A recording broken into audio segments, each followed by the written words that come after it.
Hey guys, this is Mrs. Harbin, and this is Pre-Cal Chapter 3. We are going to look at special functions, and today we are going to look at power functions.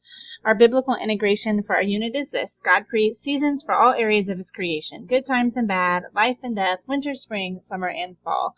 All are just a few of the cycles that we see in creation. And we see cycles in science, but we're also going to see cycles in math and patterns in math, and we're going to see that in our functions. And our job is to identify these patterns and use them to predict future cycles or future patterns. Our lesson objective for today is this: you, the student, will define and evaluate power functions and even and odd functions, then graph power functions and identify the domain and range.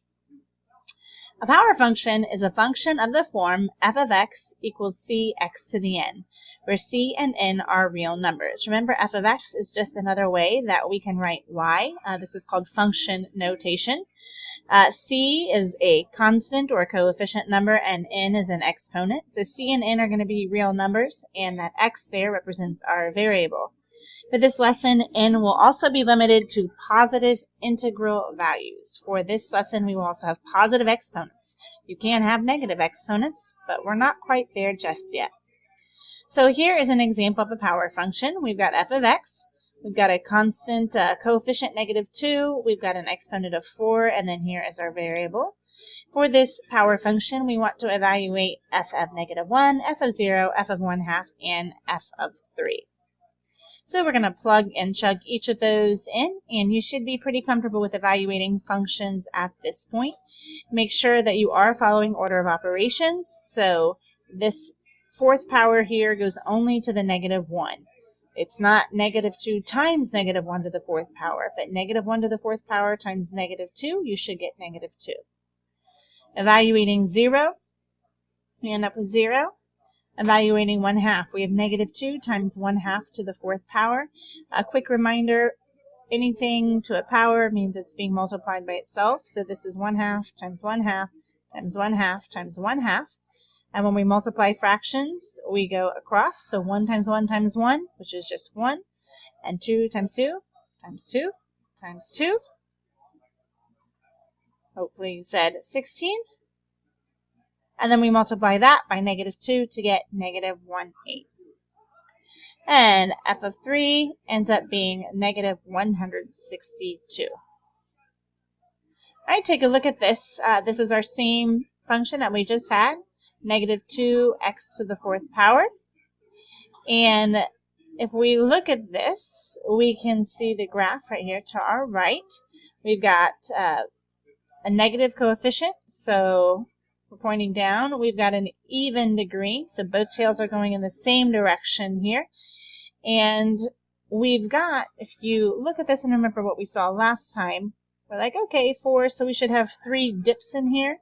But it could be that those dips are very gradual and just kind of bouncing along the top of this line if we were to zoom in. If we're looking at our domain and our range here, if you look at our domain, our function will keep spreading out. It looks like for all infinity, it's going to gradually keep getting wider and wider and wider. So our domain will be all real numbers. If you look at our range, it looks like everything is below the x-axis there, and so our range is that y must be less than or equal to 0. And our degree, we can look up there and see that our degree of this function is 4. All right, let's go ahead and graph this function. G of x equals x to the third. Consider the tails. Okay, it is positive, so we know that the graph is going to climb. And we've got an odd degree there, so that should give us a hint as well. Let's plot a few points, like g of 2, which is 8, and g of 0, which is 0. And identify our domain as all real numbers, and our range all real numbers. And our graph should look something like this.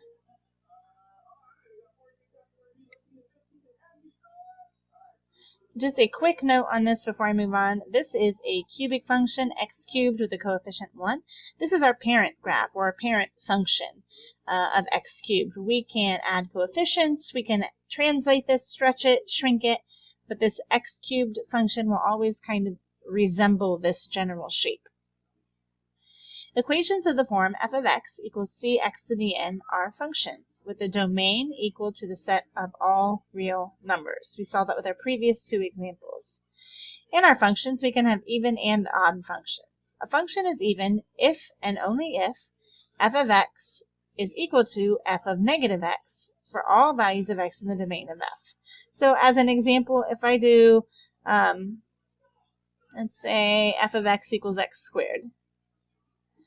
Okay, and I decide to do 2. Well, f of 2 is going to be 4. And if I do f of negative x, or f of negative 2, I also get 4.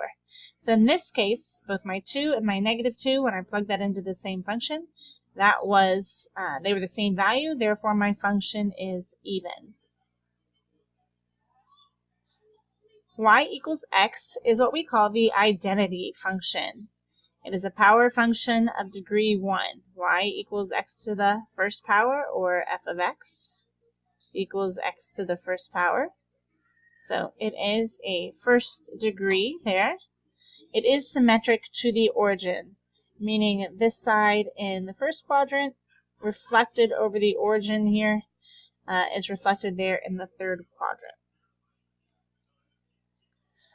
A function is odd if and only f of negative x and negative f of x for all values of x in the domain of f. So let's, I thought I had an example there. Okay, let's do, again, let's try f of x equals x cubed here. And if I do f of negative 2, what I get is negative 2 cubed. And negative 2 cubed is actually negative 8. Well, is that equal to negative f of just plain x? Negative f of 2? Well, negative f of 2, oops, that should be a 2 cubed here. Negative 8, those are the same. So it is an odd function because f of negative x is the same as negative f of x. There's an example there for you.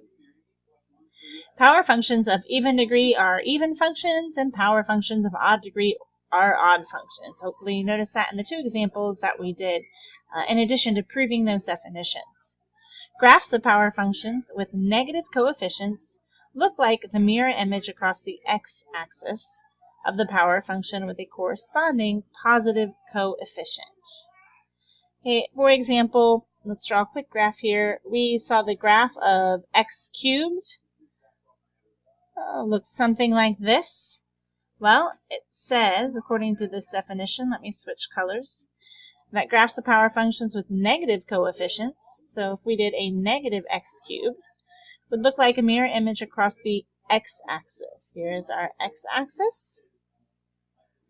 Okay, if we took this and we reflected it across the x-axis, you would have this image there.